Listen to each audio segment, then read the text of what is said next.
Hello दोस्तों, हमारे इस YouTube चैनल अद्भुत भक्ति ज्ञान पर आप सभी श्रोताओं का हार्दिक स्वागत एवं अभिनंदन है। श्रोताओं, आज हम आपको भगवान श्री कृष्ण के 14 रहस्यों के बारे में बताएंगे। इससे पहले आपने हमारे इस चैनल को सब्सक्राइब नहीं किया है तो कृपया करके सब्सक्राइब कर दें और हमारे बेल आइकन को प्रेस कर दें, जिससे हमारी आने वाली वीडियो का नोटिफिकेशन सबसे पहले आप लोगों तक पहुंच सके। तो चलते हैं सीधे अपनी वीडियोज पर।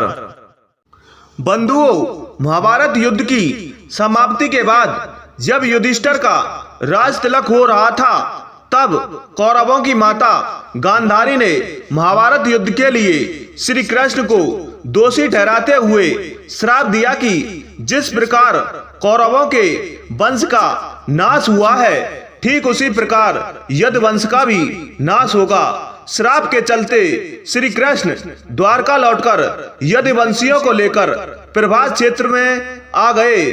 कुछ दिनों के बाद महाभारत युद्ध की चर्चा करते हुए सात्यकी और कृतवर्मा में विवाद हो गया।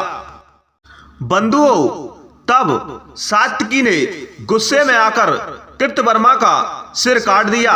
इससे उसमें आपसी युद्ध भड़क उठा और वे समूहों में विभाजित होकर एक दूसरे का संहार करने लगे।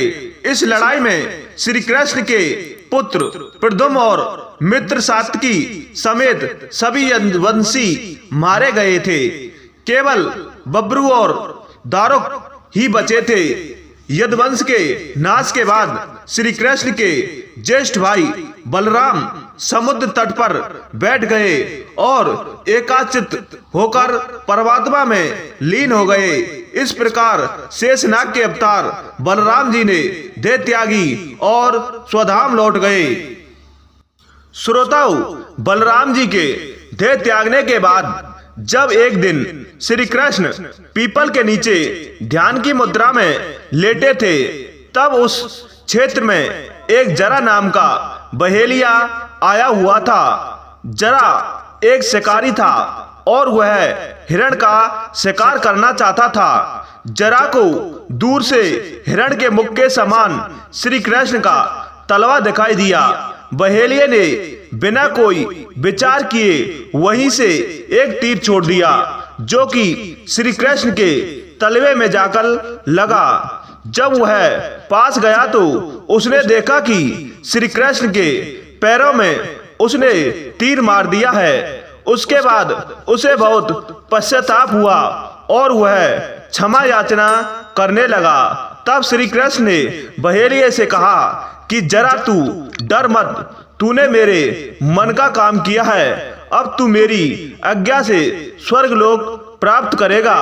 बहेलिये के जाने के बाद वहां श्री कृष्ण का सारथी दारुक पहुंच गया। दारुक को देखकर श्री कृष्ण ने कहा कि वह द्वारका जाकर सभी को यह बताए कि पूरा यदुवंश नष्ट हो चुका है और बलराम के साथ कृष्ण भी स्वधाम लौट चुके हैं।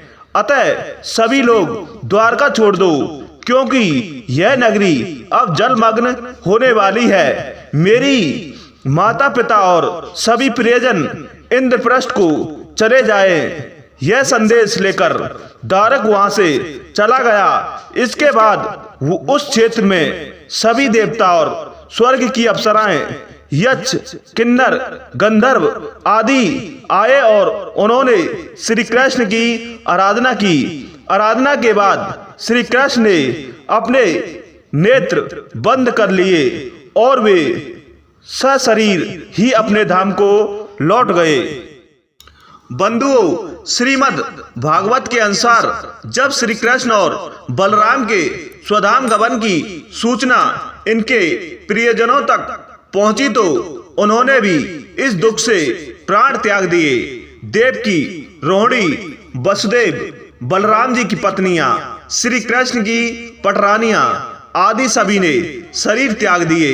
इसके बाद अर्जुन ने यदुवंश के निमित्त पिंडदान और श्राद्ध आदि संस्कार किए। बंधुओं, महाभारत और पुराणों के अनुसार इन संस्कारों के बाद यदुवंश के बचे हुए लोगों को लेकर अर्जुन इंद्रप्रस्थ लौट आए।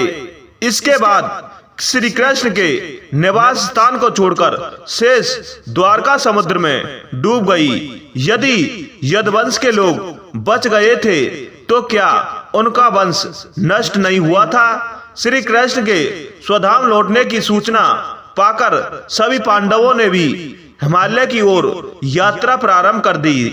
इसी यात्रा में ही एक एक करके पांडव भी शरीर का त्याग करते गए।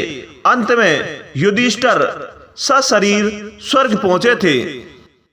अगर श्रोताओं हमारी यह वीडियो आपको पसंद आई तो कृपया हमारे चैनल को सब्सक्राइब करें, लाइक करें, शेयर करें। इसी के साथ जय हिंद, जय भारत।